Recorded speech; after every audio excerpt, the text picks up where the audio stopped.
Last week, I was using my own CMake book for a new project. Yes, I referred back to my own book because the CMake tutorial also happens to double as a great reference. Anyway, this is when I stumbled on a mistake. So I was trying to create a symbolic link from the build directory to a data directory so that the data directory is available to the binary when testing. And the code example said to use add custom data. Needless to say, CMake has no idea what add custom data is. That function doesn't exist.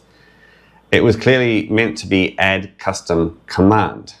So I've corrected the book, and I've also updated the command line steps needed to build software using CMake.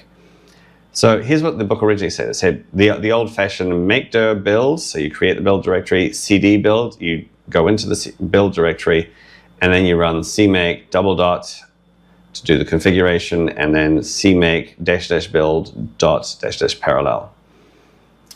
And two readers pointed out that this is a bit tedious and you don't need to do it that way anymore. So here's a faster way. CMake --B build, so that will do the configure step and it will create the build directory for you if needed. And then CMake --build, and then --parallel again. So 2 lines instead of 4. Clearly more convenient, and it's been possible since late 2018. So I've gone through the entire book and I've updated the command line build steps everywhere where it was found.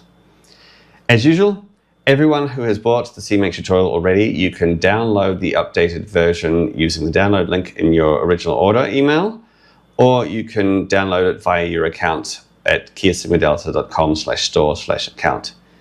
If you have any trouble, just send me an email and I'll sort it out for you. If you don't have the book yet, then you can fix that by going to cmaketutorial.com.